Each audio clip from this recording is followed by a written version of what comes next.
دما و خوش به برنامه در یدین د جاره کدن ام بهورنه میوان ما ایرو لقمان سلیمانه و روماناویا نو به ناو کشتارا وندا و داویا سال 2016 ده درکتیه اما ایرو هم لقمان سلیمان و هم جی روماناوی جی نزیکایی ناس بکن تو بخیری هاتی برنامه سپاس تصاوه درباره جینانیگاری ام پشکی جور دست پی بکن بلکی چیتر بجل کا لسر خواه و دست پی که چت کار ببیج إما حليمة زي شبيش مبري مشترقوتي برنامج جديدة مش مشترقوتي برنامج جديد برين هذا شيء كريه وك تاقوت جينا بملقمان سليمان زد الصالح 1906 دول جندي حمزة بقي الباشوري ديركا حمكو قاسي كيلومتر كي القبلتي بيشبري قبان اي في باشين اي في كوچر از دور دايك بوما ام جبر دست پی بکن 10,000 باكنجي الوربوي از الجند ماما از باورم بلكي عمري ما حجدا صال مش جند دركتنا حجدا نوزدا دركتن شو كوا ام دركتنا هاتنا قامشلو والقامشلو جي امان قامشلو يعني حتى ش قامشلو زهات ما بيدي يعني 2011 قامشلو زهات ما بيدي كنا يقولوا ما وك أباني القام شلو تشكر ولو دوان سالاد دوان سالاد قام شلو ما قال لك كار كرنا قام شلو ده از سياسة كريات سياسة باش ولي مز سالين دريج ماما دواري دان هوا جيرو كو جيوانو كو كرديز باش ماما تيدا كار كريا ليتا تشتك دوی درباره د چاپ نکرنه ولو تنه برهف کرنا چیروکه گالری تشتین تشتك تنه تشتك متشكر بلكي جاره يكي بوجي هاتا تشكرن روزنامه كردي 366 بل بحمو زمان كردي بيشاويجي تشتين روجانا وك عرب دوجين حدث في مثل هذا اليوم والبايويجي بشتارو بليجي جيروك دیروک کردی و سر کسین کردی شورشگرا و سر هلبستوانا و سر نویسکارا و سر يعني تشتن باش متى او جي 3 سالا متشكر يعني بس وك برتوك وك برهم مدانا هفدو جيروك فلكلوري متشتك شاب نكريا اف رومانا بيشي اس شابتك باش تريقوان بين سر روماني وها از باوردكم لألمانيا جياج دركتنا جي ولد دورا 4 سالا ولو چه بويه بريقو ام برسا خوي سر دركتنا جي بكم هناكي برسا كلود بالا مدو مثلا تبحث كرتا قوت هناكي سياسته مجول بمولو چه هجت قو مثلا سياسته الآلية كي بهلو بري خو بده في مسألة نفساندنا برهف كرنا چروكي گاليري نفساندنا وان دوره نفساندنا رومان خوشي لسر بويرك ديروكيه ما بين سروي از د پارتیا چپی کرد سوریا دبوم سال 2003 يعني بويرك سياسي هشت جو از دوری پارتیا خب كفم چه بوير بود كاره هنكي بحثاي او استكارم بحث بكم بكناهي تشاخي جو امريكا و بريطانيا ضربة عراقي بون تني هالوستا بارتيا خو اجينا رازي بون جبر من نديت وك بارتيا خو انه ازبيج الغزو الانجلو الامريكي على العراق وك عرب بيجن از دي جي في وابو هشت از دفش بارتيا خو بردم تني ابو يعني وچاغي بارتيا چپي كرد لسوري وك داگیرکریه دی وقت داگیرکریه امریکی و بریتانی هاتن کتن عراقی ده وها تمام ولو عين هلوستو لوبو هلوستا بارتيات شبه كرد سوريا وشاخي ولوبو اما از ديجي ويبو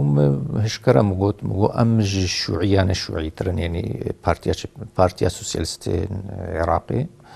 و ديمقراطي كردستاني عراق جلال طالباني ينكها قالك بارتي كردي هنا ايرو او دمل بريمر درو نشتينو از دبينم چاوا بي باشتر بيش كردارا يعني جمنای خواستن بیشن داگیر کردن هگر بریتانی بن و هگر جی امریکی بن یعنی جبر هاتنا و راکرنا صدام مشکیره نباش بیش کردارا باش بی اوی هشت براستی از حوالی خب هفنا کنم وی هشت از دفش پارتیا خبردم یعنی او جلوه هلوستا خو پشمان بون از نزانم جی پیدا از نزانم از باورم و ایرود اداره ذاتی دنا و ولی بهورمان و اداره ذاتی جی از باورم علی کارن يعني تكليوان وامريكانا وبريطانا وفرنسيات و هنا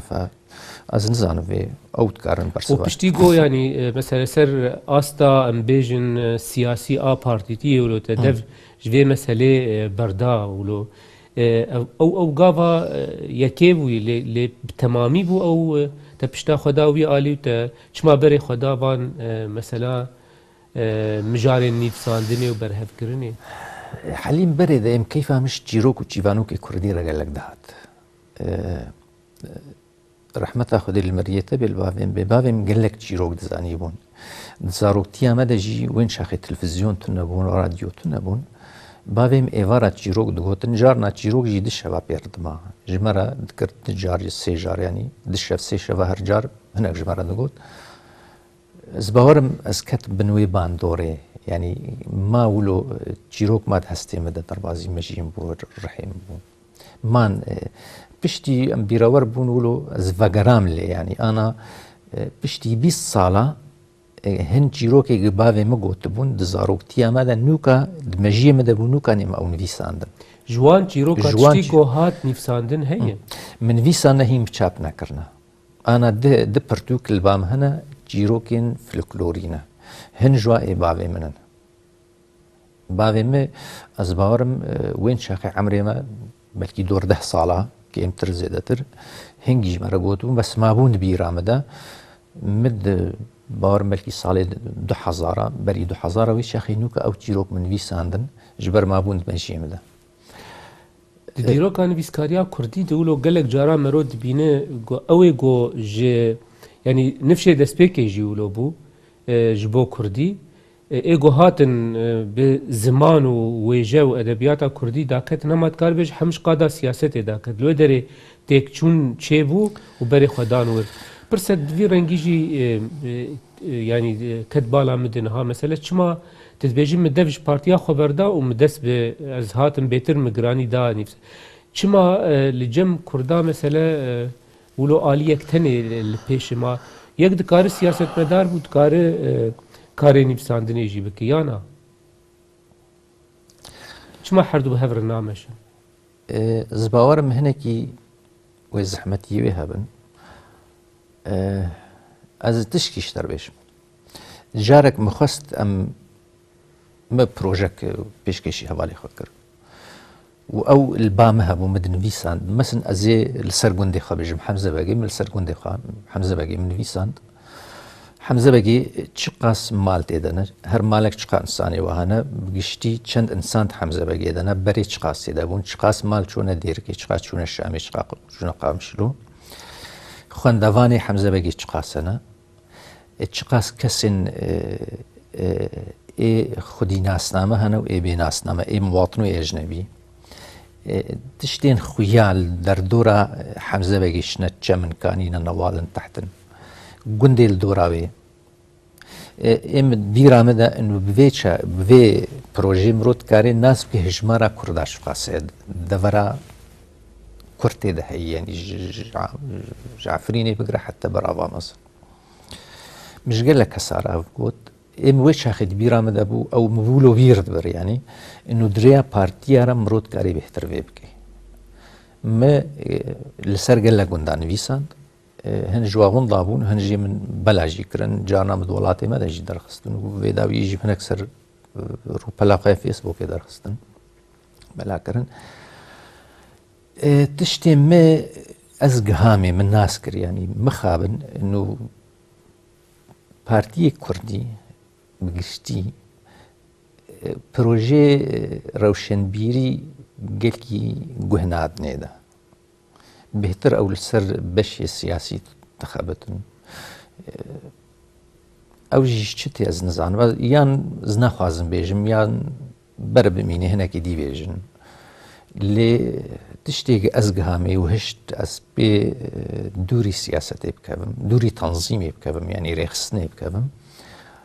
ئەف بوو ئەنو خویات کێ د پارتیە مەدا ینی پرۆژێن ڕەوشنبیری بجیناین ئەو ئالاڤ ناینە بکارانین ئانا te behsa kesê got hundir wan rêxistina de û hewildana dikin ser nakevin û ew jî xwe jî projeyê wan tune ne heger em bên derveyî wê heta çi radeyê mesela wa xuyayê hinekî dokumentkirina bûyerên Kurda dîroka wan jî hinekî timijûl bûlo heta çi radeyê îcal derveyî wan rêxistina karê serkeftî hene di vê derbarê de li gor serboreya xwe mesela serboreya xwe ji bêjim ev romana li pêşiyata ez barim tevgera Kurdî tu guhdan lê nekirin û belkî îro jî tevgera Kurdî nizanê bûyer çawa çê bûye belkî gelek nizanê di behsa naveroka romanê ne romanê bixwe behsa ez bigiştî dikim ne naveroka wê kengî çêbûye çima çêbûye yani tevgera Kurdî li ser bûyerê wilo nesekiniye do wek lêkolînîk piçûçik mikir li ser şewata Qezercebê ew jî me bela kir barim di rojnama bûyer de derket demekî biryara İngilîza biryara şewata heft gunda di devera dêrkê de dan yek jê Qezercebê bû Qezerceb hate şewitandin hinêwî bavê Silokoro Stranvanê bi nav deng bavê wî di hinêwiyê de hate kuştin girêv rabû çend gund heft gund bûn biryara şewata ve hatbû dan ez barim tevgera me êgib siyasetê mijûl li vê jî bi başî nizanê xweşkayî li ser nesekinî çima bişewitandina Fransiya ev jî nem gote wek lêkolînek biçûşkim çêkir bes bidî komend me ew kes dîtin me tiştên rast anîn me li ser şewilî me da dû çîrokê em çîrok da hevdû min kir çend xelek me dan wek vê romana li pêşiyata nizanim xabin yanî tiştê me têne ji bîr kirin em siyasetê mijûl dibin bes tiştê diye dîrokî tiştê diyên wek vê kuştarê wek wan şewata wek gelek tiştê dî wilo hene yanî wek meselen şewata hepsa hesekê em tiştî li ser nizanin pêncî şêst kesê Kurdê de hate şewitandin çawa hate şewitandin ji ber çi hate şewitandin em wê jî nizanin ez li ser wê dişewilim wê mir çi derkevê ez nizanim belkî vê yanî ev dihêlê dema tu bi serê xwe bişewilê tu hemî tiştî xwe bi kar tînî ji bo vê proje xwe bi serî bikê bes çaxê git partîkî de bê sed karê dîşter dikeve û meselê siyasî ne û meselê rêxistîn û çûn û hatine û nevalebûne û lê tu dimînî karê te êm ez sê sala ser vê bûyerê şewilî navbera Kursana Tirkî û Kursana Sûriyê heta ez giha me va yani rastiya çîrokê baş e heger me em behsa hundirê welêt û behsa hundirê rêxistinê derveyê rêxistina û tiştên wiha dikin niha mesela 4 sal li Almanya jî li derveyî welat çêbûn wilo heta çi radeyê vê derketinê yan jî jiyana li derveyî welat ku ji derve de ji welat cara goyek lê neril vê Ewropa wilo wek deriyê bihiştî yan jî wek navê bihiştê tê xeyalkirin kar û barê ji bo vê meselê li gor serboreya xwe dîsa yanî li Ewropa û bi taybetî bi giştî û li Almanya bi taybetî çawa dibînî Xwedê em ez dibînim ji xwe Ewropa goristanayekî karkira wek ereb bêjin meqberet munadilîn goristana kesê çalek vanre kesê xebatkar bê bixwazê xebatê bike çima her der yanî demokratî heye û her kes serbest û azad çilo yanî goristanê te çima ev nabe kir ev dîmokratiyê ez ne pê bawerim bi rastî dîmokratiyek li gor berjewendiyê waye di do tevgera vir tu nikarê li vê dirê tev bigerê bi qasî dikarê li welêt bigerê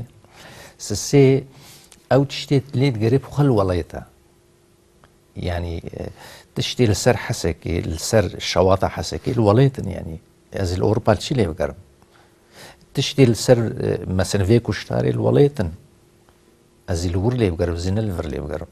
تشتي السر الشواطة هر حفت قندا بريارة شواطة هر حفت قندا الوليتن ازي الور لي بقرب من الفر لي بقرب جبروي كي جم افدر غورستانا كش كسي شالك فانرا إيه بحثا يعني بيتر بحثا قلت لي بقر أو لوليت بيتر وك لي كولينركي مرو جهداري دكلي وك نفيسكاركي ويجي يا وك رومان نفيسكي بلكي أو حوجة داريا زيادة تنبقو هر ديتني خلكي ببرس و لوان جهداري بك زيادة هر درد كارب بقادا نفسان دنيش بوي تبيه بس انا السر شواطة حسكي تتكاري بيخي رومانك بنفيسي او رومان هم دبي رومان وهم دبي رومانك يديروكي تتكاري هر رومان كساببين يعني ليكولين يعني الباي بقري تشتين راست يعني راستياوي درخي للفرجي تكاري بي روماني بنفيسي بس نوي راستياوي تكاري خيالي خو رومان كل سر شواطة حسكي بنفيسي أزفيت بيجم يعني تشتك هات دفيت بدي بايوي أنا الفر مثلا مسيشار روماني دين ويسان البامن والدمي بيش إن شاء الله يك دو جوال سر كوشبرينا نا حوجناك يظهر وكلي كولين بس من ويسان سر كوشبريه وأف كوشبري شاوتي والفر شاوت شدوي ومالباتا كردي شاو جهفت كفي وجنومير هفدود باردن وكربجي كده شيء وكشبجي كده شيء وشاوش سرختي تين وبريدا أفريبر حلال واتكنو بريوات كنو ودارستانا ونداد بن كفن أفادا فاتصن أفهموا دي كومنت جيرنافن تكاريج مجيخة بنفيسي باش لسر ام بين سر رومانا دناف دستي ماد رومان نه دركتيه و دباهين بلاف جينبو بدسبيكي امي هنا كي بحثا نافاروكا روماني بكنو نافي جي كشتارا وندا يعني تفكوجيا وندا چما وندا وندا جبر ما وندا يعني هين وندايا بعض انسان تدا چون اللي حتى انها بلكي ام نزان تشوفو اف چه تفكوجيه كيجا سالي تشيبو مساله چيه تكاره هنا كيولو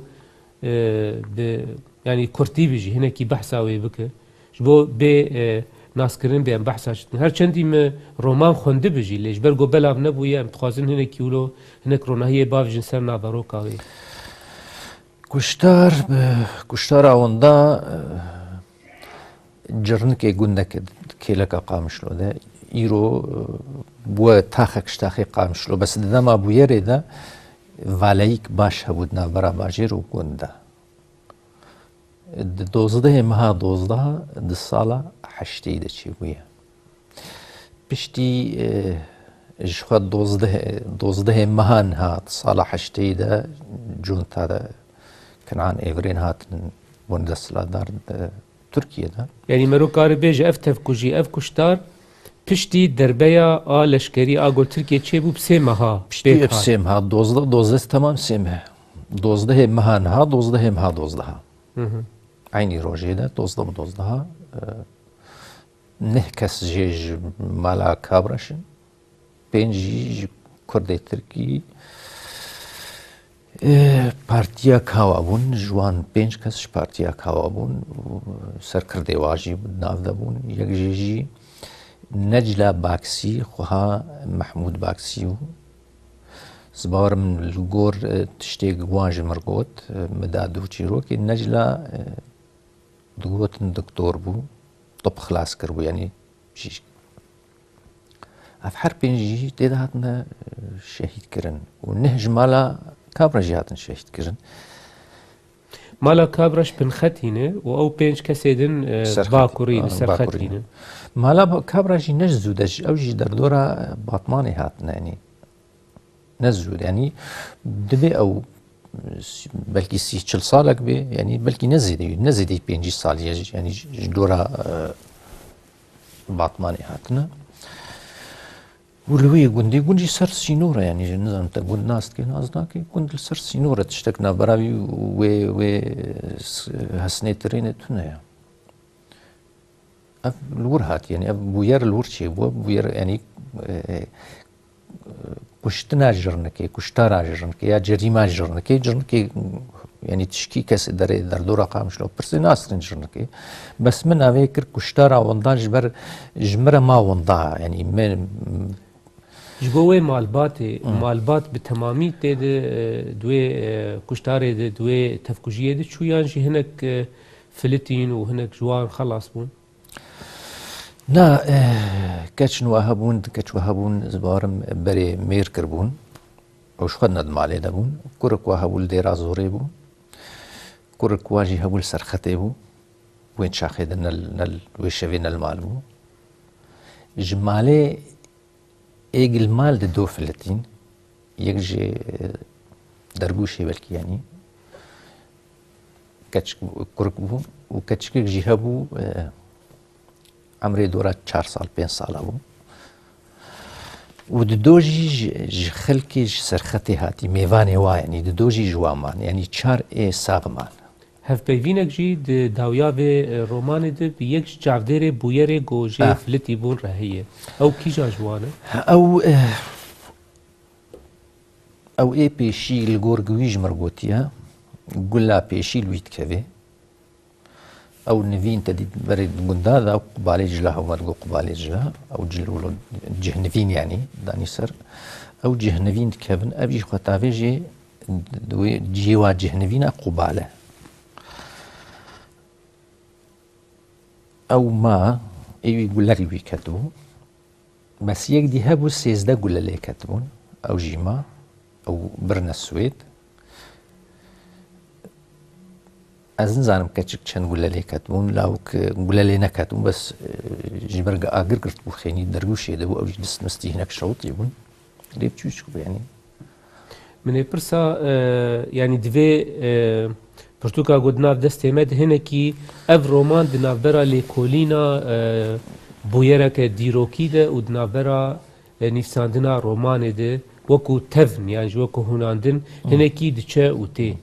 دست بيكي از النيتا تبي برسم مختيقو تهاد دست بي نفساندنا في برتوكا كير يعني تخواست في بويرا ديروكيا گو هي يا گو توك بوندا بناف كريه ت وكو دوكومنت كرنا في بويرت ج خوندمان کردی رو پیشکش بکی یانجی تخواست رومانه که ویجیل سروی بویره بنفسینه گو حتی راده که علاقاوه تکلیاوه به بویره راستی تنیه نیتا تا چی بود؟ نیتا می دست بیکی دوختا من نیت کرز بنویسم مهنک خلاق جید ولاتی ما در رخستن مال پرا وڵاتێمە وێ شاخی خۆرتک هەواڵێ مژمر گۆتە خۆشک نویساندیە خوازیت باشتر بنویسێ دەبێ ڕۆژێکی ببێ فلم مرابوو نەما بەلا کرد شتێم بەلا کرد بوو بەلا کرد ئێدیم سەکنە ئەز ڤەگەرام ئیژە وين شاخين أبدي كومنت ستيم دوت أب زلامي جنهم وك هفبيفينك بيركري وشاخي من أديتو مفجراس تشتي من فيسان دوم سكنات از وجرام للشيروكي جرام شو مسر خاتيز مامل بن خاتيز شو مسر خاتيز هات ما بن خاتي شو ما جرنكي مجلك سديتن أسبرفيز لامي بابوم الجرنكي الوي مال باتي هين كسك الوي دري تجي كسك الوي دري مابو نا كستنا بس جي هنا كيديش خار كرينا نزارم كينا جيوي خانيش كرينا از بيجمل كي وك معملك بلوكا شيكرنا يعني بس هناك يعني كان صورة جير قرطون از جمام دنافرا انه وقت تكرم كر يعني ببي رومانك يا وك رنجين ها ببي رومانك هم دوكومنت وهم رومان دوكومنتك يعني هم رومانك تاريخي يا اما رومانك يقولوش خيالي خاز بنويسم مقالك جي نويساندو مقالك خراكرو مقالك نويساندو ازهرد يعني هر مياك دي تشتو ندانا من ازدهات مهن لي زيدت كرو مهن جي تابيت يعني با دو مثلا از العزاكيبو بحثا پرتوکی هاتا کرن بحثا کشتاری هاتا کرن زلام جمر گوت گو چما بریتا جمر نگوت یم گو کات چد زانی گوت شتی هری راست ادزانم که بیجه تو چد زانی تشتی الباوی هبو بهتر جواب گل کی البام هبو یک دی کت دربازی چیروکی بو گونه ازش در بیشم مگو که آتا چیه ویجی تشتن جمر گوتن ایجاد بجاره کی دوری وی بو يعني هنجي مخل ديت السيرفي بلكي انا بالاتجي كشاند بي مقلك نفيسان مقلك خراكر مقلك نفيسان مقلك خراكر جبر قولو جي جارنا تيدا ونداد بو يعني هنا كي مجول بو بنفساندنا راستيا بويري وكو شي بو بيتر مثلا بهتر كويجية اولو تمام بهتر مخست او هبه يعني يقولوا جيروك راستيا خوتي دوري يعني راستيا چیروکی تیده بی رنگ کی دستین رنگ رومانیا لبر يعني او راستی تیده هبی چه پیدوی هی گوت مثلا وک رومان بنفسینه چمانه لکولینه که دیروکی گولو جبو دکومنت کرن و توثیق آوه بویرا دیروکی وک لکولین به چاپ کرن چما رومان يعني مادم نيتا تولو بخستكا تولو از نم مشترك قوت از هنگی مپرسی هشت از تیدا وندا ببم دناف برا راستي و ناراستي دا يعني انا دي ساشتر بيجم دو يكيش مرسوز دايا انوي 45 دقيقة دنگ زلامكي وقت دي كومنتن شو هم جي باور نكر اللي سوز دايا ويبيني جمرا 45 دقيقة زلامك دشتغل السرب ويري ان نزانم يعني انا دبي جارك دي از روماني بنويس يا جارك دي برنگك دي ليكوليني بنويس يعني اف تشيروك دبي بگي هداوي يعني دبي ناوي نماد مني كشتارا وندا يعني انا بدو چاپ کرنا پرتوكي دجي ديسا احتمال هي گهنه گهرتن دناوروكي تشيبم وبرنگك دبي چاپ از انا الگور ويزلامي سوز دام دو هگر سوز خب سريگر هگر جيني دير هناك دركتن تشتن راس دانما راسترجي تشتيق ماني دبيق ام شكلك درنگك دي بدنا دبيز بيخم وقتني وك ليكولينك يعني بنافك دي دركبت دبي ولو يعني اللي تنهاوي هالو بي هالو دركت يعني هجرت كسي دي وك نهاوت ويزلامي او دنج مراني او 45 دقيقه بداخله و دي كومنت بناف ونشان وتشناد بيجي هجر مدي راسنا دبيق از رنگك دي بدميدت تجي صالي وريده متخص سر للدتاين في بويري بپرسم يعني پشتی ولی کورینا دو دريج وها هناكي جعفي خود شوال بويري دنر يعني قالك چيروكين جدا ونرين جدا هن قالك تاوانبار هن ايگو تين تاوانبار کرن دوی بويري دگو دست وان ته هبو هناك دبيجن كرد خوب خبون هناك دبيجن فلان دولت بو هناك دبيجن دولت آدم بو يعني بجعفي تا ولو ت راستیه ولو بر بچاو ایگو وک انجام تگهشت بوی هنل بر دستیته یک جی داویاوی داو کسی گم هف بیوین پیرا کریا دو لسرخات مگلک استیدن هوانه پارتی سیاسی کردستان باکر کردستان ترکیه اوین شاخه مانت صلاح هشتی یعنی پشتی 12 ایلولی شاخي ضربة عسكري كان عن إيفرين هات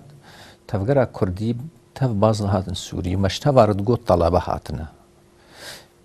باورم دما كشتني ده يعني بلكي عمري بحفظ 11 صال بر نوز صال بين ولو دباي بيرم قال لك جارا مبهيست انه وان يعني وان طلبة بخو هبتو كشتيه جيكي دي مدهيز دقونا ترمبيلي تركا هاتن حتى دروازي جرن كيبونا هناك تي بيرام دقو بككي كشتنا افهموا ما نسري ماذا انه كي كشتنا زنزانم تركا كشتنا قالوا وان طلبه بخا هفدو كشتيا بارتيا كاوا بود بارتيا وان هفدو كشتيا بككي كشتنا سوري كي كشتنا دماغ متجيروك دا هفدو دركت نبات توا كشتنا نبات طبعا نه كردا كشتنا راستا آلیکاریا ترکیه راسته آلیکاریا امن دولت سوریه راسته بس او طول هلدانه کی مالواتی عشیرتی گونه مالا کابرش تونه مالا کابرش بری انشتی رو که تبی تنش بو مهوانی واهاتن او جیبونه قربانی مهوانی خواه لی دری وکر آلی کار کرن میتی ترکابون امن دولت سوریه إمادم مثلا تول هندان ومالباتي وعشيري تشتين وهابو يعني اف باش داربون افان آلية سياسي تيدي تشبو يعني مادم ام بيجن نسدمن سياسي البيفي كشتاري يان في تفكوجيه بون الجور ديتنا تولو يقرو يعني راستي قهشتم راستي ونسدمن سياسي بون يعني سدم سياسي ايدي بون يعني مالا تشاو واشترمش يعني انا بشتي 12 ايلولي تركا دست بگرتنه کر حزاره خورته کرده گرتن آبیتن زندانه ایگه فلتیجی بازده دوی گرتنه و بازدانه و تبلیه هفیه ده اویگی پارتیا کاوا هنجوا کشت بون بریده کفن بنخطه شخوره وقتکی مناسب معناوی هم تکارن بیجن یعنی بنگها و بویر دیسا ودگر سیاسته ودگر ناکوکیاد نابرا وان ریخستنو پارتی کردی ایگوه چاوه چالاک دبونده تشتکی وی رنگی مروفت کاری بیجن اشترا راستي هاي بيجم و بري وقت اشترقو وان هوالا في بارتي بينش كسيد مالا كابراج الهاتين شهيد كتين يك الكردستان تركي الدردور ام سيبين جوندك جوان قلنا رئيس عشيرة كي بو مختاري قندكي كشتنا خديوي وي كسي او مالبات دانا دوها و تركاجي آليكاري بوارا كر تركارا نقلك دردا كردات كجي الكودية برب هفدو كجي تيكلي واجب دولتي رهبون و آن هاجي تهري التركي تناوي بيجي فلانكس ايقهات السوري افكشتن خل حمون عستكن يعني حوجناكي جيزنافي بيجم تبيجي فلانكس خل حمون عستكي ايهات جرنكي او كشتن حكومتا تركي آلي كاريا واكر امني سوري چاوي خوش واگرد امن الدولة السوري و في رنگي هاتن او كشتن وگرانچون يعني اساسي وي جبرگي وان يك جور كشتبو لي اف وقت ظرف هات وانجي شخرا كاراني او ظرف هي مناسب ديتن انهم تكارن فيريرا امهرن حيفا خوات ولا اهل نجوا وج تركارا ندردو بيشش كرد 20 كرد 100 كرد جيتي كشتن براري كشتن وج ام الدولة سوري رجينا ندردو يعني فهردوكا آليكاري وان كسارا كر شش كس اشتركي هاتن اف باز دا انسان كشتن وغرانشون هناكي سر تكليا حردو آلية يعني آلية راستيا بويري وقوبو يعني آلية رياليتيا مسألة راستياوي دي جياني دو آلية وي دن وك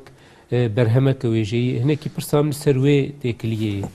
يعني رومان مسألة حطاني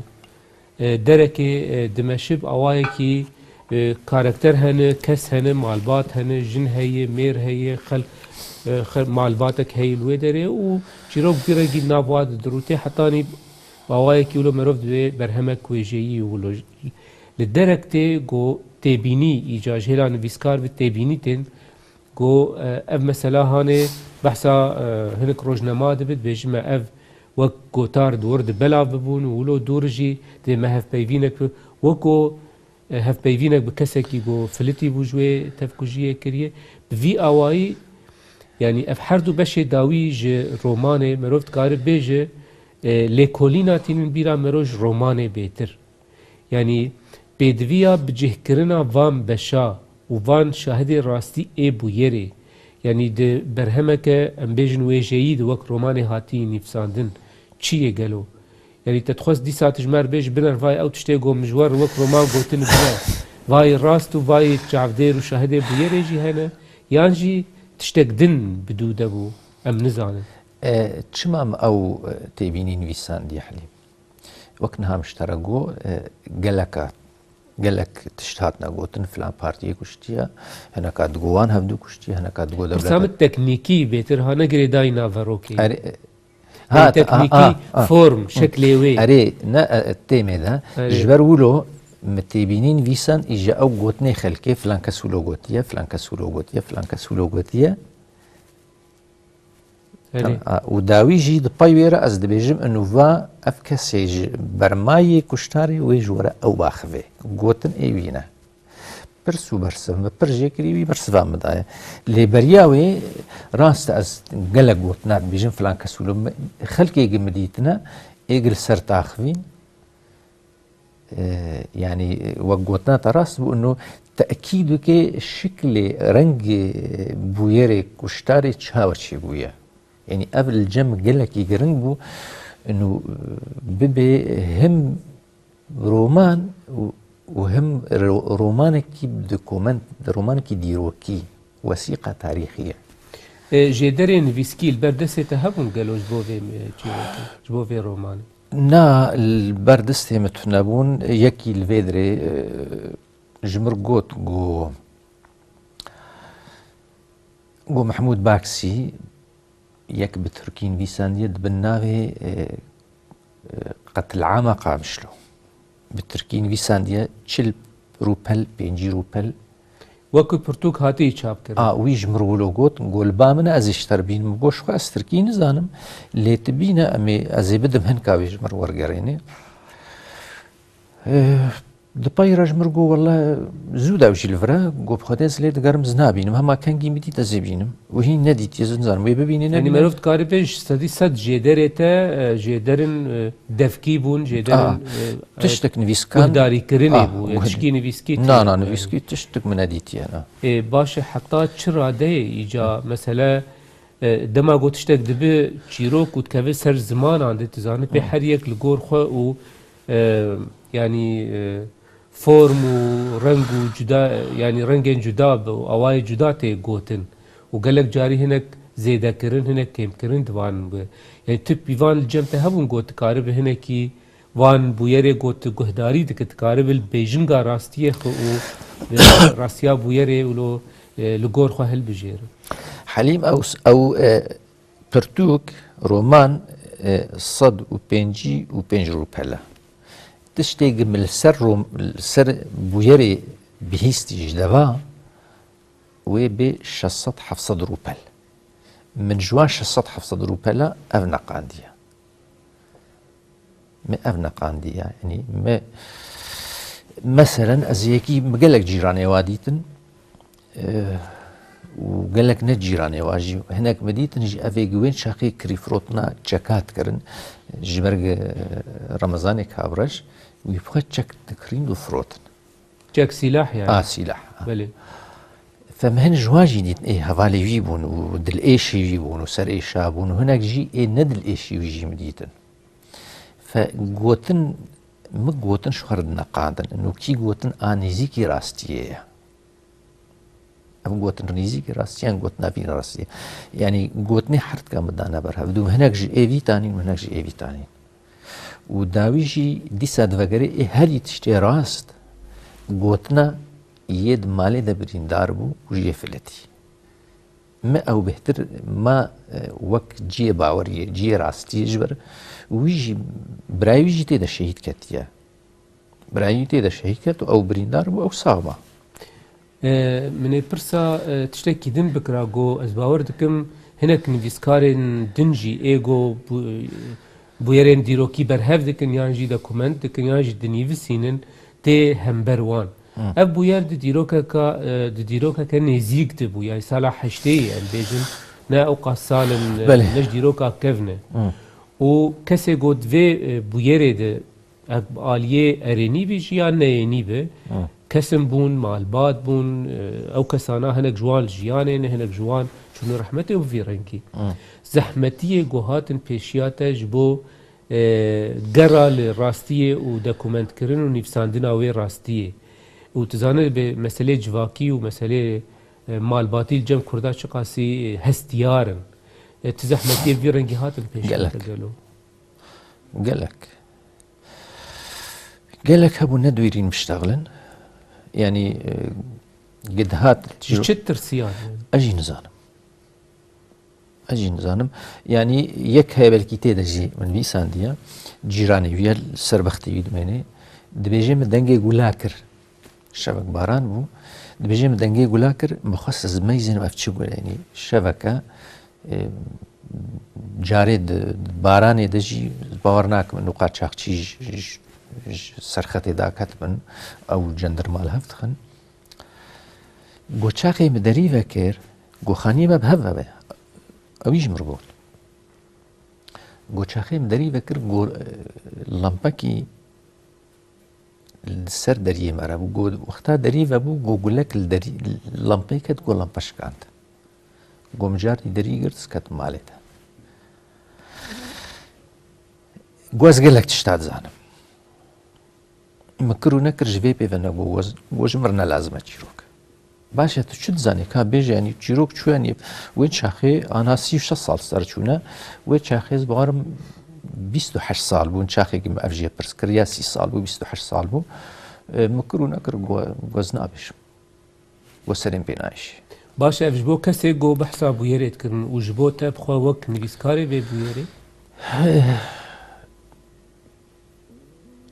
يعني دناف موتا دولوتا تحساب نذكر انه فلان دريد في دبقو هناك عاجز كائز في مسألة بيجم في نبيجم يعني حتى شرا دي اف سدمين جو جبرجو بويرك ديروكا كوداي نزيك حتى شرا دي اف كلام هاتن بيشياتج بو نخماندنا هناك آلية راستية مولو بناف قالك تشتهاتن قالك اجمر قصري خبينيش انا قالك اجمر البرد شابيجي بريس شابجي زيدي بهترش كسكي يعني جمر قو شاب نكو سريت نايش يعني نحوجت سري خبيش يعني بشتي شاب دركتجي بهترج كسكي بمرشتغلين انه تناف دانينا تناف ندانينا ان شاء الله تناف نداني بنافي براستي ومنافي براستي ندانينا يعني جانا تشتكينا ترسي بس ايه دورات تترسينا حتى أنا نافي قنتشي يعني ده شابانا ده سيمد سليفاي نا أو شاش هاتي أنا أو شاش شاباتي ده نار جرنكا أنا هاتي جرنكا بس ولو يعني نزانم إما تخست ولو أز عادلمه إنه أسحر تشتي راستي بيش حتى شرا ده يولو تتحسيات فربست ده تو آزاد ده نفساندن و دکومنت کردن في راستیه ده پرسام بیتل سروی بو بهور بك از مخديت از آزاد حتى بري چنمها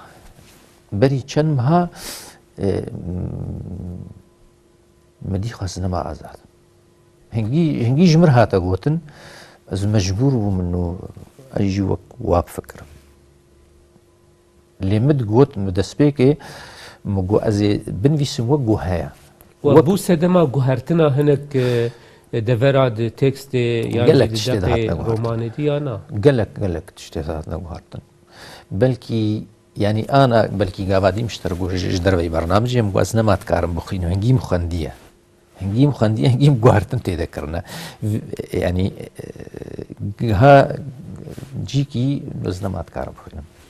از نمات کارم رومانا خب خوینم جبر هنگیم گوهر هنگیم خواندیم گوهرتن تیدا کردن نمات کار بخوینه تشتکی نورمال جبر گو رومان و چاپ بو نها دورا خوندوان ای بهوی مگو او کار بن بخوین تک و دست وانده گلک سپاس بو هاتنا تا برنامه دما برنامه مقدیا پیروز بدی صدر کتنا رومانات و بهوی نگو هنکی برفرهی بخوندن سپاس حليم ساعت خوش هێویتکم گۆ بەرفەرهی وەری خوێندن و هێویتکم لەسەرجی وەرێ نویساندن و شاشی مە تێدەکردن ئەم دیسا لێڤەکردم ئەم سوودێ جوان شاشیا بکەن. و قالك سباس بوجي تماشفانين هجا حتى برنامج كدن هو بمين خير وخوشية ده خاطري